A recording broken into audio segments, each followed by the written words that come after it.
पिछले हफ्ते जब हमारा आखिरी शो था हफ्ते के दिन का, उस वीक का, तो आपने प्रिडिक्ट किया था मैच के हवाले से भी और बताया था कि ये होनी चाहिए, इन लाइंस पे काम होना चाहिए। अच्छा, मैच बड़ा इंटरेस्टिंग था और ऐसे लग रहा था जैसे वो मैंने आपसे पूछा था ना, ये क्लोज टाकरा होगा, और वाकई क्लोज मैच था। किसी हद तक अच्छा परफॉर्म करने की दाद दे देते हम, लेकिन जहाँ जाके मामला बिगड़ा वो ये था कि जो सेरेमनी होती है, तकरीब जिसमें एक ट्रॉफी हैंड ओवर की जाती है, उस पर भी इंडियन बोर्ड ने तनाज़ा बना दिया और वहाँ खड़े होकर एक अजीब सी सिचुएशन पैदा हो गई, एम्बैरेसिंग सी दोनों पार्टीज़ के लिए। वो आ नहीं रहे थे और वो ट्रॉफ़ी दे नहीं रहे थे, और उसके बाद ये कहा गया कि मोहसिन नकवी साहब ट्रॉफ़ी लेकर गायब हो गए या चले गए। अब जो उनके लेटेस्ट ट्वीट आई है वो ये बता रही है कि इंडियन मीडिया काफ़ी प्रोपेगेंडा कर रहा है। तो उस दिन जो हुआ, क्या as a president of ACC Mohsin Naqvi साहब ने ठीक किया, और अब क्या होगा? क्या रूल्स के मुताबिक रिमूव किया जा सकता है उन्हें इस तरह से करने के बाद? देखिए, PCB को चाहिए था सेरेमनी से पहले, मच बिफोर दैट, कि अगर इंडिया जीता तो कोई इश्यूज तो नहीं होंगे जैसे हैंडशेक हुआ है, ये पहले डिस्कस कर लेना चाहिए था, आइदर विद द रेफरी और विद द ICC और विद गो बिटवीन्स। इंडिया के लोगों के साथ बात कर लेनी चाहिए थी। तो अगर ये पता होता कि ऐसी बात है तो ये उससे पहले ही है फैसला हो जाता कि चलो चेयरमैन नहीं देगा, कोई और आके दे देगा ये ट्रॉफी, ठीक है। मगर मेरा ख्याल है ऐसी डिस्कशन नहीं हुई। नकवी साहब का ख्याल था ये आएंगे तो मैं दे दूंगा, because that is a sportsman spirit. और हो सकता है कि साहब ये भी कहते हैं well played, the better team one, it was a close contest वगैरह वगैरह। मगर उन्होंने तो वही मौक़िफ़ इख्तियार किया जो कि उन्होंने पहले किया हुआ था। अच्छा, अब मामला ख़राब हो और उसके बाद मोहसिन नकवी साहब ने कहा कि अगर कैप्टन आके ले जाए तो नो प्रॉब्लम। तो कैप्टन नहीं आया तो फिर वो ले गए, चले गए। उन्होंने कहा जी ठीक है, मैं जाके ACC के दफ्तर में रख देता हूँ जी, जब ये लेना चाहेंगे तो आ जाएं और वहाँ से लेके आगे ले लें। बिल्कुल उन्होंने सही पोजीशन किया, ठीक है। इंडिया एज यूजुअल, उनका मौक़िफ़ बहुत ख़तरनाक है इस वक्त, क्योंकि उनके प्राइम मिनिस्टर उनके साथ खड़े हो गए। हाँ, वो ट्वीट कर देते हैं। उन्होंने जो ट्वीट की है वो उसके बाद तो टीम के पास कोई गुंजाइश ही नहीं रही। अब तो इनको ये करना पड़ेगा। उन्होंने तो कह दी ये संदूर का हिस्सा है, हाँ जी। तो अब क्या रह गया? अब तो किसी किस्म की कॉम्प्रोमाइज़ नहीं हो सकती। तो अब इंडिया करेगा क्या? अब उन्होंने वहाँ पूरा एक माहौल बना लिया है कि ये मोहसिन नकवी को निकालो और एशिया काउंसिल को फिर सीज़ कर लो, बिकॉज पहले ये इंडिया के कंट्रोल में थी। इस दफ़ा पाकिस्तान की बारी थी तो पाकिस्तान आ गया। जो एक्सेप्ट फॉर बांग्लादेश, वहाँ जो मेंबर्स हैं ना वो सारे मोहताज हैं। इंडिया उनके साथ क्रिकेट खेलता है तो उनके 4 पैसे बनते हैं, इंडिया ना खेले तो वो फारग है। सो देयरफॉर उनका भी ये कहना है कि हम चाहें तो वोट ऑफ नो कॉन्फिडेंस ला सकते हैं अगेंस्ट मोहसिन, और यकीन करें बिल्कुल ला सकते हैं। उनके पास एक्सेप्ट फॉर बांग्लादेश शायद एक आध और जो उनके साथ ना खड़ा हो, बाकी सब BCCI के साथ खड़े हो जाएंगे। मैंने किया है ना इनके साथ इंटरेक्शन, तो वहाँ किसी पे हिम्मत नहीं है कि वो BCCI के खिलाफ खड़ा हो। और अच्छा। अब तो BCCI ICC को कंट्रोल करती है, दोनों जगह पे इंडियंस हैं बिल्कुल। तो इसलिए मेरा ख्याल है कि किसी की हिम्मत नहीं होगी एशिया क्रिकेट काउंसिल में कि वो BCCI के ख़िलाफ़ जाए।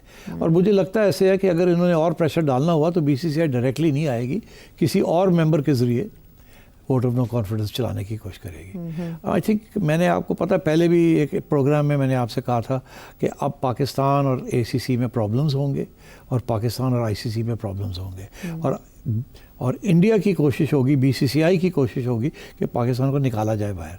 राइट। ACC से भी निकाल दिया जाए, इधर भी निकाल दिया जाए, और कुछ नहीं तो कुछ अरसे के लिए निकाल दिया जाए कम से कम, ताकि कुछ इंडिया और भी हावी हो जाए और पाकिस्तान की और भी बेइज्जती हो। तो I think Pakistan has to be very careful during this time कि बेइज्जती भी नहीं होनी चाहिए, ना ही आउट होना चाहिए फ्रॉम क्रिकेट, बिकॉज नुकसान हमारा होगा। लॉबिंग करनी चाहिए, और लॉबिंग भी कुछ हद तक कर सकते हैं, मगर कोई ना कोई स्ट्रेटजी सोचनी चाहिए how to deal with this issue. BCCI पीछे हाथ धो के पीछे पड़े हुए हैं, उनके पीछे उनका प्राइम मिनिस्टर खड़ा है। लेकिन ये हिट पाकिस्तान के लिए बड़ी एम्बैरेसिंग होगी अगर ऐसा होता है कि हाँ, और मैं आपसे ये भी बता दूं कि अगर वो वोट ऑफ नो कॉन्फिडेंस कर भी देते हैं और पाकिस्तान कहता है हम इसको चैलेंज करते हैं, तो उसका कोई फ़ायदा नहीं होगा।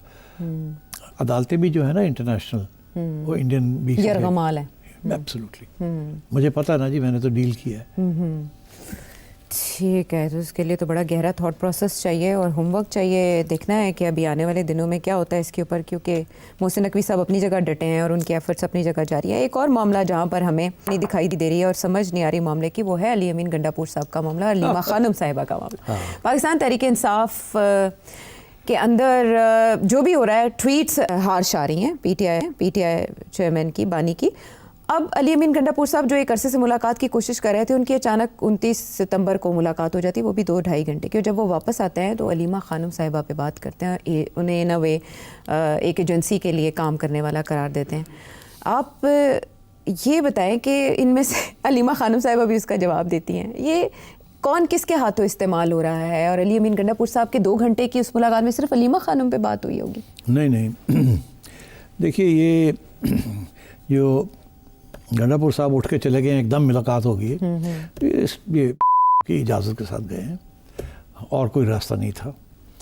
और मेरा ये मौक़िफ़ है कि गंडापुर साहब ने कोशिश ही नहीं की इमरान को मिलने की पिछले 4-5 महीने से। अच्छा। वो नहीं मिलना चाहते थे, उनको पता था अगर मैं मिला तो बहुत से इश्यूज़ खड़े हो जाएंगे, इसीलिए उनका ये मौक़िफ़ रहा कि मुझे इजाज़त नहीं मिलती, दरअसल वो जाना नहीं चाहते थे और उनकी अंडरस्टैंडिंग थी कि जी मुझे इजाज़त मत दीजिए, कुछ और सुनने को मिल जाएगा, फिर वो करना पड़ जाएगा, तो इसलिए तो दैट वाज द आइडिया। अच्छा, अब केपी के अंदर उनकी पोजीशन कमज़ोर होने जा रही है, so he is obviously very concerned. Imran Khan इस वक्त नहीं चाहते कि उनको निकाल दिया जाए, बिकॉज अभी वो तैयार नहीं है कि उनको रिप्लेस करके कौन आएगा, क्या होगा, क्या नहीं होगा। जहाँ तक अलीमा का है, I don't think Imran wants her to be chairman. वो तो किसी को चेयरमैन नहीं बनाने देंगे, एक्टिंग चेयरमैन भी नहीं बनाने देंगे, बिकॉज ही थिंक्स कि Aleema is not so politically astute और मैच्योर।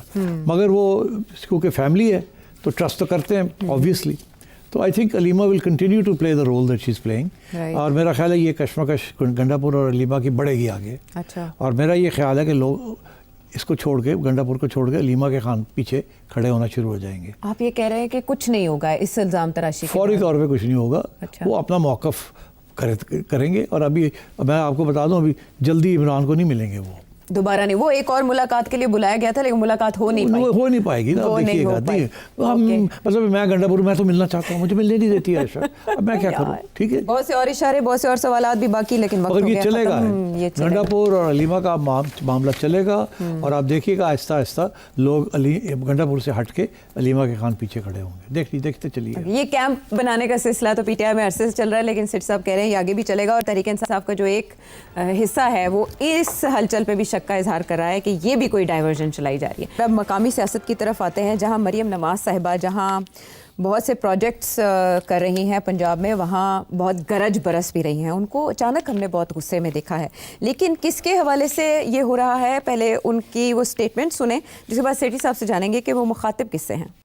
हर कोई उठता है तो पंजाब पे उंगली उठाता है। मरियम नवाज शरीफ पंजाब के अवाम की जिम्मेदार है। हम पंजाब के अवाम की तरफ उठने वाली उंगली मरियम नवाज तोड़ देगी। मेरे पास 2-2.5 करोड़ वो लोग हैं जो दूसरे सूबों में बेहतर जिंदगी के लिए पंजाब में आते हैं। मेरे सर आंखों पे हैं वो। मैं किसी को मैली आंख से आपके ऊपर आंख उठा के देखने की जुर्रत करने की इजाजत नहीं दे सकती। इतना बड़ा सैलाब आया पंजाब के अंदर, हमारे एलाए हैं पीपल्स पार्टी, मैं उनकी इज्जत करती हूँ, लेकिन मुझे अफसोस के साथ ये कहना पड़ता है कि उन्होंने पंजाब में सैलाब के मामले में उन्होंने सियासत की। बिगड़ गई है थोड़े दिन। तो ये क्या हो गया मरियम नवाज साहिबा को? बहुत सॉफ्ट स्पोकन है ये, अचानक पीपल्स पार्टी के साथ इतनी हार्ड है। उनका ये ख्याल है कि वो काफ़ी भाग दौड़ कर रही हैं इन एवरी वे, और उसको instead of appreciating it, Peoples Party जो है उसमें से कुछ निचोड़ना चाहती है अपने लिए। और गुस्सा जो है एक्चुअली वो इशू एक और है जिसके ऊपर गुस्सा है। क्या? वो है Benazir income support programme. Peoples Party की डिमांड ठीक नहीं है कि आप बीएसपी का पूरा डाटा है आपके पास, उसमें से सपोर्ट करें? डेटा की ज़रूरत नहीं है ना, डेटा इनके पास भी तो है ना। वो अलग किस्म का डेटा है, उसका ताल्लुक फ्लड रिलीफ के साथ नहीं है, बिकॉज वो डेटा है रिलेटेड टू पॉवर्टी। तो अगर पंजाब में बहुत से इलाके हैं जहाँ फ्लड नहीं गया मगर पॉवर्टी अभी भी है, तो वो डेटा जो है it's not the sort of data you need. अब इशू डेटा का भी नहीं है। पीपल्स पार्टी सियासी जमात है, उनका मौक़िफ़ ये है कि जो भी पैसा आवाम के पास जाए वो बेनज़ीर इनकम सपोर्ट प्रोग्राम के ज़रिए जाना चाहिए। बेनज़ीर का नाम रोशन होता है, पीपल्स पार्टी को क्रेडिट मिलती है। ये पहले भी इमरान खान के ज़माने में भी ये इशू खड़ा हुआ था। हाँ, इमरान खान ने नाम चेंज कर दिया। अच्छा, जब ये लोग आए पीडीएम के अंदर तो इन्होंने वापस बेनज़ीर इनकम सपोर्ट प्रोग्राम कर दिया। जी। वो कहते हैं कि हमने ऑलरेडी, जो फेडरल गवर्नमेंट है उसने फंड्स एलोकेट किए हुए for Benazir income support programme.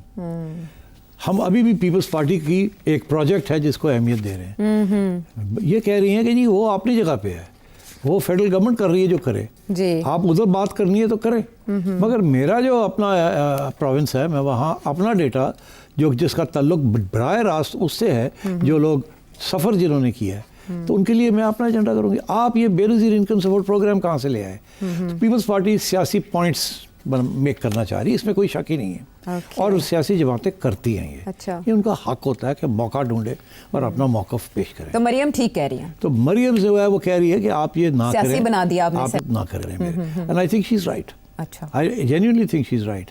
अगर उधर पीपल्स पार्टी जो है वो तो जाहिर है एक्सप्लॉइट करेगी। उनको और भी तो गुस्सा है ना।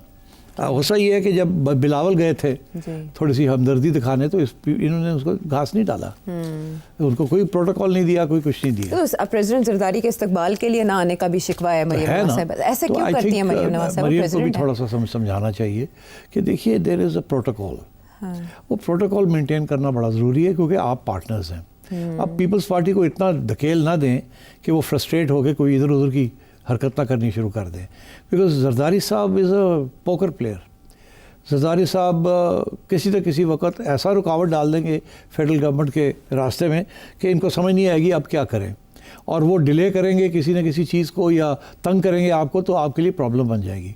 इसीलिए मेरा ख्याल है ये राना सनाउल्लाह ये लोग अब कूद गए हैं। हाँ, कमेटियाँ दोनों तरफ से मिली बन गई हैं, स्पीकर साहब आ गए, नहीं ठहरे। पर आप देखें बड़ी इंटरेस्टिंग बात है, इंस्टेड ऑफ पंजाब की लीडरशिप और पीपल्स पार्टी की लीडरशिप बात करें एक दूसरे के साथ, लीडरशिप जो है वो फेडरल गवर्नमेंट करवा रही है। लेकिन शर्जील मेमन साहब ने बड़ी इंटरेस्टिंग बात की कि जब बिलावल वज़ीर आज़म की तारीफ करते हैं तो पंजाब को तकलीफ होती है। ये मरियम नवाज साहब, ये देखिए ये चीज़ there is no evidence of this, ये नॉनसेंस। पंजाब हुकूमत को एतराज़ होता है उनके ख्याल में। नहीं, उनका ख्याल में वो भी दाना डालना चाहते हैं ना। अच्छा। वो ये इस किस्म की खबरें चलाते हैं कि जी शहबाज शरीफ और मरियम के दरमियान ये इशू है। अब अगर है भी तो इनको तो मज़ा आता है ना इस चीज़ को उछालने में।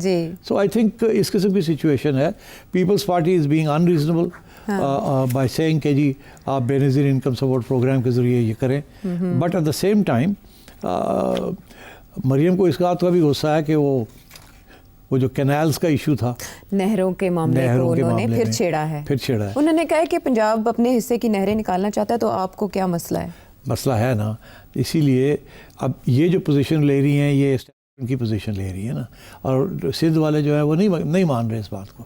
इधर जाने का क्या ज़रूरत थी? आपका एक पार्टनर है, वो एक डिमांड कर रहा है और आप और डिमांड आपसे नहीं कर रहा, पंजाब से नहीं कर रहा, वो फेडरल गवर्नमेंट से कर रहा है या कहीं और कर रहा है, तो आप क्यों बीच में कूद रही हैं? आई थिंक थोड़ी सी मैच्योरिटी की ज़रूरत है। पीपल्स पार्टी बड़ी चालाक और केयरफुल पार्टी है, they know what to do. Manjhi भी है, बहुत पुरानी। और मैं बड़ा हैरान था इस किस्म की बातें की, मैं उंगली तोड़ दूंगी, ये कर दूंगी। वो तो है, लेकिन दूसरी तरफ नवीद कमर साहब सीनियर रहनुमा है पीपल्स पार्टी के, उन्होंने पीटीआई के जब असेंबली सेशन हो रहा था तो बाकायदा पीटीआई वालों को कहा वो वक्त दूर नहीं कि हम इधर ही आके बैठ जाएं आपके साथ। There you go. तो ऐसा भी मुमकिन हो सकता है, क्योंकि आजम नज़ीर तारड़ साहब ने कहा कि ऐसा नहीं होने वाला। ऐसा नहीं होने वाला। अच्छा। वो हमें धमकियाँ देते रहते हैं कि हम ये कर देंगे वो कर देंगे, वो बेचारे वो भी फंसे हुए हैं ना। वो इनके बगैर कहाँ जाएंगे?